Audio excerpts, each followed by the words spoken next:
Hello, good morning बच्चों। अभी ये बीएड सेकेंड ईयर हिस्ट्री की अपनी इस क्लास में आप सब बच्चों का स्वागत है। तो भाई अपना आज नया टॉपिक है, उसका नाम है वर्धन वंश के बारे में। तो जब गुप्त वंश का पतन होता है ना, उसके बाद में उत्तर भारत में एक नया वंश स्थापित होता है। उस वंश का नाम है वर्धन वंश बोल दो उसको, या उसको बोल तो पुष्य भूति वंश बोल दो, थानेश्वर बोल दो, थानेश्वर वंश बोल दो, अलग अलग नाम है। तो हमें जो याद रखना है वो है वर्धन वंश। वर्धन वंश ये हमारी फिफ्थ जो यूनिट है ना, उसका टॉपिक है फिफ्थ यूनिट का। तो भाई वही बात है कि इतिहास को जानने के स्रोत हमें पता है, हम 3 भागों में उनको डिवाइड कर चुके हैं, साहित्यिक स्रोतों में, पुरातात्विक स्रोतों में और विदेशी यात्रियों के विवरण देखे थे हमने। तो यहाँ पर वर्धन वंश की जानकारी के जो स्रोत है हमारे पास में, वो भी साहित्यिक स्रोत है।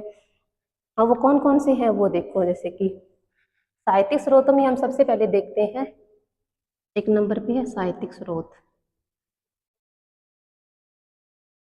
साहित्यिक स्रोत, साहित्यिक स्रोतों में एक तत्कालीन जो वर्धन वंश में एक राजकवि थे, दरबारी कवि थे, उनका नाम था बाणभट्ट। बाणभट्ट की रचनाएं हम देखते हैं। बाणभट्ट उन्होंने नाटक लिखा था, उसका नाम था, एक का नाम था कादम्बरी, कादम्बरी नाटक। बाणभट्ट का एक नाटक कादम्बरी, और एक बाणभट्ट का रचना है उसकी हर्षचरित्र। हर्षचरित्र, हर्षचरित्र एक, जैसे कि हम इस वंश के राजाओं को चालू करेंगे ना, उनका कालक्रम हम सब देखेंगे, तो वहां पर एक मुख्य जो राजा है वर्धन वंश के, वो है हर्षवर्धन। तो हर्षवर्धन खुद भी एक कवि थे, एक लेखक थे, अच्छे विद्वान थे वो राजा। तभी अपने शासन काल में जो है ना, उन्होंने काफी दरबारी गणों को, काफी विद्वानों को, लेखकों को अपने दरबार में जगह दी थी। तो उन्होंने भी कुछ ग्रंथ लिखे थे, उन ग्रंथों के नाम है यहाँ पर, हर्षवर्धन के लिखे हुए ग्रंथ कौन से हैं। एक का नाम है यहाँ पे रत्नावली, एक का नाम है प्रियदर्शिका, प्रियदर्शिका, और एक का नाम है नागानंद, नागानंद। प्रियदर्शिका, रत्नावली और एक है नागानंद। ये हर्षवर्धन की रचनाएं हैं। और ऊपर जैसे कि बाणभट्ट की रचनाएं, कादम्बरी उनका एक नाटक था, और हर्षचरित्र उनकी एक प्रकार से रचना थी, जो कि हर्षवर्धन के ऊपर लिखी गई थी। तो इससे क्या पता चल रहा है, इससे ये पता चल रहा है कि बाणभट्ट जो दरबारी कवि है, उन्होंने एक मतलब बुक लिखी है, एक उनकी रचना है, वो है हर्षचरित्र। तो कॉमन सेंस की उस रचना, उस किताब के अंदर जो है ना, वर्धन वंश के बारे में और मुख्य रूप से हर्षवर्धन की उपलब्धियों के बारे में जो है ना, हमें जानकारी मिलेगी।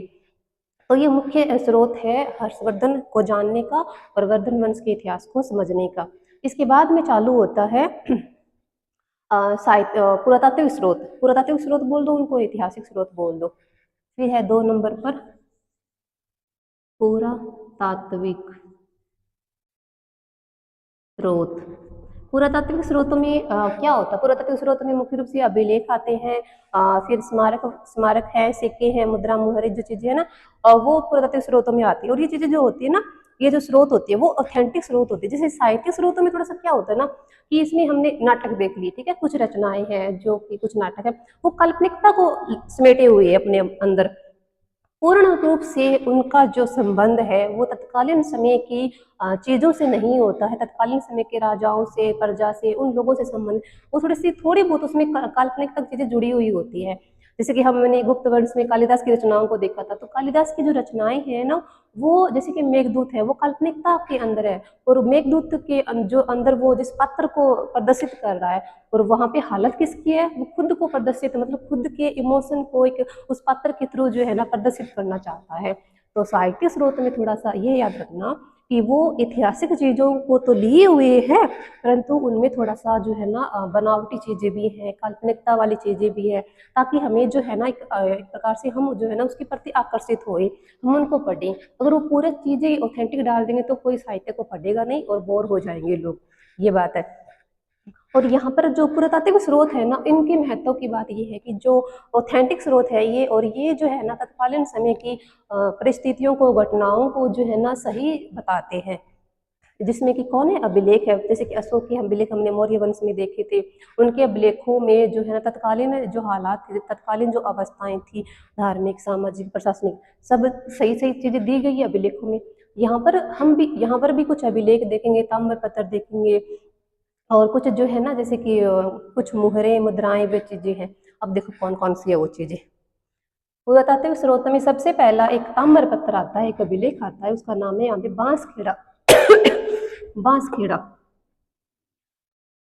बांसखेड़ा, बांसखेड़ा का इसको अभिलेख बोल दो या फिर बांसखेड़ा का इसको ताम्र पत्र बोल दो, ठीक है, बांसखेड़ा का ताम्र पत्र।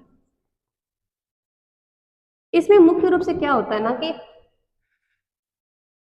बांसखेड़ा जगह कहाँ पड़ती है, हमें ये याद रखना चाहिए। तो बांसखेड़ा वर्तमान जो है ना यूपी में पड़ता है, और यूपी का कौन सा जगह, अवध वाला क्षेत्र जो है ना जिसको फैजाबाद कहा जाता है, वहां पर ये जगह पड़ती है। मैंने क्या बोला है, यूपी के अंदर जो फैजाबाद है ना वहां पर बांसखेड़ा जगह पड़ती है। तो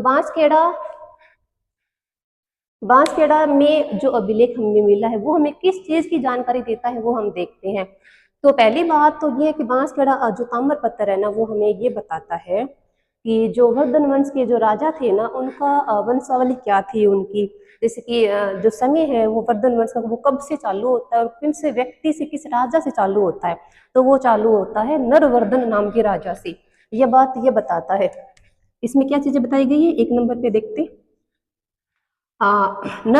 जो वर्धन वंश का वास्तविक राजा किसको बताया गया, नरवर्धन को बताया गया। नरवर्धन के बारे में जानकारी देता है हमें, पहली बात। दूसरी बात है क्या जानकारी देता है, ये बताता है कि जो हर्षवर्धन जो राजा था ना उसने महाराजा धीराज की उपाधि धारण करी थी। एक तो वो होता है जो कि एक वंश है उसका आदि पुरुष किसे कहा जाता है, एक वो व्यक्ति है जो कि वास्तविक संस्थापक है अपने वंश का, एक वो राजा होगा जिसके काल को स्वर्ण युग कहा जाएगा और जिसने सर्वाधिक विस्तार किया होगा अपने साम्राज्य का। तो एक व्यक्ति अगर ये तीनों चीजों में सक्षम है तो बहुत अच्छी बात है। यहाँ पर क्या होता है ना कि नरवर्धन के काल से जो वंशावली चालू हो जाती है, ये चीजें हमें ये बताता है। परंतु वास्तविक जो संस्थापक कहा जाता है वो राजा कहा जाता है प्रभाकर वर्धन को कहा जाता है। सॉरी नरवर्धन के समय से वंशावली चालू होती है। दूसरी बात यहाँ पर ये है कि जो हर्षवर्धन है ना उसकी महाराजा धीराज की उपाधि के बारे में हमें ये जानकारी देता है कि हर्षवर्धन ने क्या करा था, हर्षवर्धन ने महाराजा धीराज की उपाधि धारण करी थी, ये बात। अब मेन बात जो इस ताम्र पत्र में हमें पता चलती है वो ये पता चलती है कि हर्षवर्धन ने एक अच्छा काम किया था। हर्षवर्धन ने काम क्या किया था, दान दिया था। जैसे कि एक वो है जगह है, ठीक है, उधर छतरपुर के नाम की एक भुक्ति थी। मैं लिख देती हूँ पूरा सेंटेंस, ठीक है, फिर समझ में आएगा। छतरपुर भुक्ति, छतर भुक्ति लिख लो, ठीक है। छतर भुक्ति में नाम पड़ता है मरकट सागर, मरकट सागर गांव का नाम है ये, ठीक है। मरकट सागर गांव में, मतलब इस गांव को जो है ना दो व्यक्तियों को दान में दिया था। वो दो व्यक्ति कौन थे, एक का नाम है यहाँ पे बालचंद और एक का नाम है यहाँ पे शिव स्वाति, ऐसा नाम का था। मैंने यहाँ पर ये बताया है कि जो हर्षवर्धन था ना उसने क्या करा था, दो व्यक्तियों को एक गांव दान में दिया था, ठीक है। एक का नाम है बालचंद, एक का नाम है देव स्वामी नहीं भट्ट स्वामी है ये व्यक्ति, ठीक, भट्ट स्वामी, ठीक। अब करेक्ट है। हरिश्चंद्रपुर भुक्ति का मतलब ये होता है, भुक्ति का मतलब जैसे हमने गुप्त साम्राज्य को पढ़ा था ना उसमें क्या लिखा था मैंने कि भुक्ति है, देव अवनी है, देश है, ये किसको कहा गया, ये प्रांतों को कहा गया। प्रांतों के नाम अलग अलग मिलते हैं तत्कालीन समय में, प्राचीन भारत के गुप्त वंशीय प्रशासन में या फिर यहाँ वर्धन वंश के प्रशासन में भी जो है ना प्रांतों के नाम भुक्ति नाम मिलते हैं। तो अहिच्छत्र एक प्रांत है, अहिच्छत्र प्रांत कह दो या उसको भुक्ति कह दो। अहिच्छत्र भुक्ति जो है ना उसमें गाँव का नाम है मरकट सागर गाँव है। वो जो दान में दिया गया है किसको, बालचंद को दिया है और दूसरा है भट्ट स्वामी नामक दो व्यक्तियों को ये गांव दान में दिया गया था। तो हमने क्या देखा, नरवर्धन के समय से वंशावली चालू होती है, वर्धन वंश के महाराजा धीराज की उपाधि हर्षवर्धन ने जो ग्रहण करी थी और हर्षवर्धन ने दो व्यक्तियों को जो है ना दान दिया था गाँव को। ये चीजें हमें बताता है बांसखेड़ा का ताम्र पत्र। और इसका समय जो है ना वो है 628, बांसखेड़ा का समय कब है? 628 एडी। ये बात हो गई। अब नेक्स्ट जो है ताम्रपत्र या अभिलेख कौन सा है? वो आता है मधुबन नाम का। मधुबन। मधुबन है एक, जैसे कि एलोरा का है, एक नौसारी का है। काफी ताम्रपत्र है जो कि हमें जो है ना तत्कालीन व्यवस्थाओं के बारे में, तत्कालीन चीजों के बारे में हमें बताते हैं। तो हम पढ़ रहे हैं पुरातात्विक स्रोतों को। पुरातात्विक स्रोतों में हमने 1 नंबर पे देखा था बांसखेड़ा के लेख को, बांसखेड़ा के ताम्रपत्र को, ठीक है, ताम्रपत्र को। 2 नंबर पे आता है यहाँ पर कौन? मधुबन का ताम्रपत्र, मधुबन का ताम्रपत्र। ये यूपी में है, ये भी यूपी में है, दोनों है, उत्तर प्रदेश, ठीक है, उत्तर प्रदेश। अब देखो क्या होता है, तो यहाँ पर भी जैसे है कि यहाँ पर भी जो है ना एक वही जो उधर क्या करा था ना, यहाँ पर भी हर्षवर्धन जो है ना एक गांव दान में देता है 2 लोगों को, ठीक है। तो वो कौन सा नाम था? गांव का नाम है, इसके अंदर गांव का नाम दिखाया गया है, सोमकुंडा नाम का एक गांव था। सोमकुंडा नामक गांव जो है ना वो श्रावस्ती में है। श्रावस्ती, श्रावस्ती जो भुगती है ना उसमें एक गांव पड़ता है, उसका नाम है सोमकुंडा। सोमकुंडा गांव दान में दिया गया था। ये दिया गया था वात स्वामी नाम के एक व्यक्ति को, वात स्वामी, ये बात है। वात स्वामी नामक एक व्यक्ति को सोमकुंडा नामक गांव जो है ना वो दान में दिया था। किसने? अशोक ने दिया था। ये बात हो गई। इसके बाद में 3 नंबर पर आती है चीजें। एक एहोल का अभिलेख है, एहोल, एहोल का अभिलेख है ये। तो ये जो अभिलेख है ना वो हमें एक बात बताता है कि हर्षवर्धन जो कि वर्धन वंश का राजा है, एक है पुलकेशिन द्वितीय जो कि चालुक्य वंशीय राजा है, ठीक है ना। तो ये अभिलेख मुख्य रूप से किसका है? पुलकेशिन द्वितीय का अभिलेख है ये। परंतु इस अभिलेख में जो है ना वर्धन वंश के राजा हर्षवर्धन के बारे में हमें जानकारी मिलती है। क्या जानकारी मिलती है? वो ये बताता है कि भाई हर्षवर्धन का और पुलकेशिन जो है ना उनका युद्ध हुआ था, और इस युद्ध में जो है ना पुलकेशिन की जीत हुई थी, हर्षवर्धन की हार हुई थी। ये बात, ये अभिलेख हमें बताता है।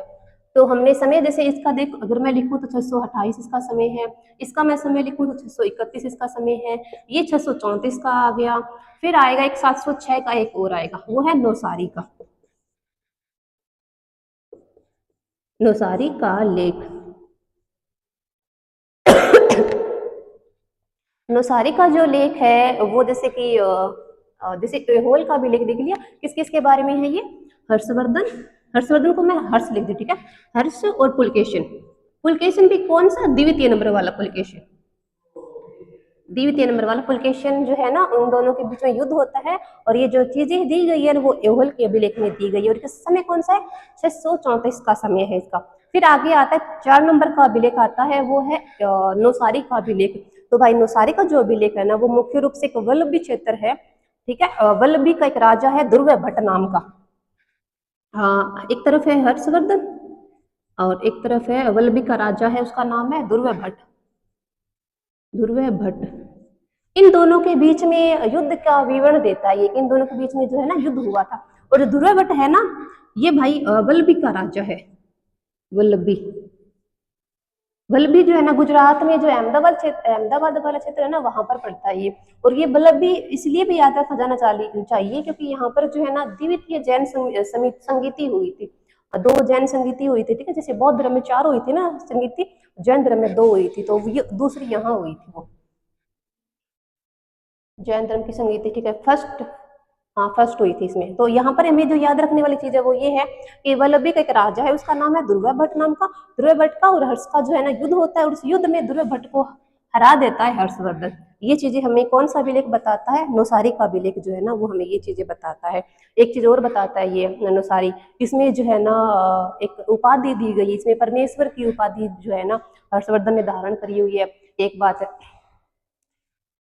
ये इतना हो गया, ठीक है। इसके बाद में जैसे कि कुछ मुहरें भी मिली है इन वर्धन वंश के राजाओं की। तो मुख्य रूप से 2 मुहर मिली है, उनका हम जिक्र करते हैं, ठीक है। 2 मुहरें हैं, ये इसमें ही आएगा, ठीक है। पुरातात्विक स्रोत हम पढ़ रहे हैं ना, तो हमने अभिलेख देख लिया, ताम्रपत्र देख लिया, अब हम देखते हैं मुहरों के बारे में। मुहरे, तो मुहरों में जो पहली मुहर है वो है सोनीपत, सोनीपत की, और दूसरी जो है वो है नालंदा। ये जो सोनीपत वाली है ये तो भाई ये तांबे की बनी हुई है, और ये जो है ना मिट्टी की बनी हुई है। विशेषता हमें क्या है, विशेषता इसमें ये है कि जैसे सोनीपत वाली जो मुहर है ना, इसके ऊपर हर्षवर्धन जो राजा है ना उसका नाम अंकित है। हर्षवर्धन का नाम लिखी हुई वाली मुहर कौन सी है, सोनीपत से जो हमें मुहर मिली है जो कि ताम्र की बनी हुई है, उसके ऊपर हर्षवर्धन का नाम लिखा हुआ है। दूसरी बात ये है कि उसके ऊपर जैसे कि शिव जी का, पार्वती का, नंदी जो है ना उनका अंकन भी करा गया है। फिर आते हैं यहाँ पे नालंदा जो यूनिवर्सिटी जो है, जैसे कि हम देखते हैं नालंदा को तो बौद्धकालीन स्थल है ये, और यहाँ पर जो एक विदेशी यात्री का विवरण हम देखेंगे ना तो वहाँ पे एक नाम आएगा यात्री का, ह्वेनसांग है। तो वो लोग यहाँ पे जो है ना बौद्ध ग्रंथों का अध्ययन करने के लिए आए थे। तो जो नालंदा है मुख्य रूप से शिक्षा का प्रमुख केंद्र रहा है प्राचीन भारत से वर्तमान तक। तो यहाँ से हमें मिट्टी की बनी हुई एक वर्धनवंशीय मुहर मिली है। ये जो मुहर है ना वो हमें अलग अलग उपाधियों के बारे में बताती है कि तत्कालीन वर्धन वंश के राजाओं ने बहुत सारी उपाधियां धारण करी थी। जैसे कि मैं बोलूँ तो परमेश्वर की, महाराजा की, महाराजा धीराज की, और भी जैसे परम भागवत की, परम सौगात की, ये उपाधियां इन लोगों ने धारण करी थी। ठीक है, फिर हम देखते हैं कि जैसे कि एक जगह है उसका नाम है यहाँ पे मतलब वहां से जो है ना बहुत ज्यादा वो मृत भांड वगैरह मिले हैं, और जो कि हमें इन वंशों के बारे में जानकारी देते हैं। फिर हम देखते हैं आगे की चीजों को जो कि पुरातत्व स्रोतों में ही आती है। ठीक है, हाँ एक चीज और देख लो, पुरातत्व स्रोतों में इतना काफी है। ठीक है, ये हमें हमारे काफी क्वेश्चन को पूरा कर दिया। तीसरी चीज कहाँ पे आती है, तीसरी चीज यहाँ पर आती है यात्रियों का विवरण। कौन से यात्री, विदेशी यात्री, विदेश के जो व्यक्ति यहाँ पर अपने प्राचीन भारत में आए थे, किस चीज का पता लगाने के लिए, ग्रंथों को पढ़ने के लिए, जिसमें मुख्य रूप से बौद्ध ग्रंथ आते हैं। विदेशी यात्रियों के विवरण, विदेशी यात्रियों के विवरण, इसमें हम देखते हैं एक व्यक्ति का दृष्टिकोण, एक व्यक्ति की रचना, उसका नाम है, व्यक्ति कौन है वो, ह्वेनसांग है, ह्वेनसांग। तो यहाँ पे कंफ्यूज नहीं होना है किस चीज में, कि दो यात्री, जैसे कि जो फायान था ना, फायान कौन कब आया था, चंद्रगुप्त द्वितीय विक्रमादित्य के समय आया था, जो कि गुप्त वंश का राजा था। ठीक है, वो फायान था।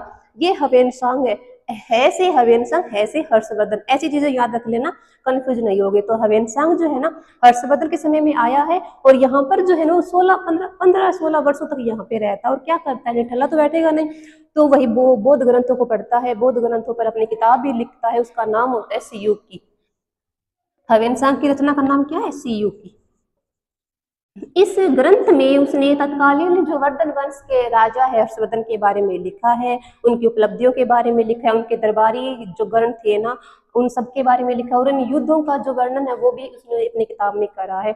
इसके अलावा भी और इतिहास वो आए थे इतिहासकार, उसमें से एक का नाम है हिल्ली, ये चीनी यात्री थे सारे। ठीक है, हिल्ली था, एक था इतिसिंह, इतिसिंह। तो ह्वेनसांग जो कि वर्धन वंश के बारे में लिख रहा है, हर्षवर्धन के बारे में। ठीक है, तो हिल्ली जो है ना वो इसके बारे में लिखेगा, ह्वेनसांग की जीवनी लिखेगा वो। ठीक है, और जो इतिसिंह है ना वो भी बौद्ध ग्रंथों के वृतांतों को पढ़ने के लिए आया है, उनको इकट्ठा करने के लिए, उनकी पांडुलिपियों को जो है ना उनको संकलित करने के लिए आया है, मतलब एक प्रकार से अपने ज्ञान को बढ़ाने के लिए, भारत देश को जानने के लिए, वो सब चीजें इनके ग्रंथों से हमें पता चलती है। तो आज हमने देखे वर्धन वंश के इतिहास को जानने की स्रोत कौन कौन से थे। कल की क्लास में हम वर्धन वंश के राजाओं का कालक्रम जो है ना वो चालू करेंगे। ठीक है बच्चों, थैंक यू।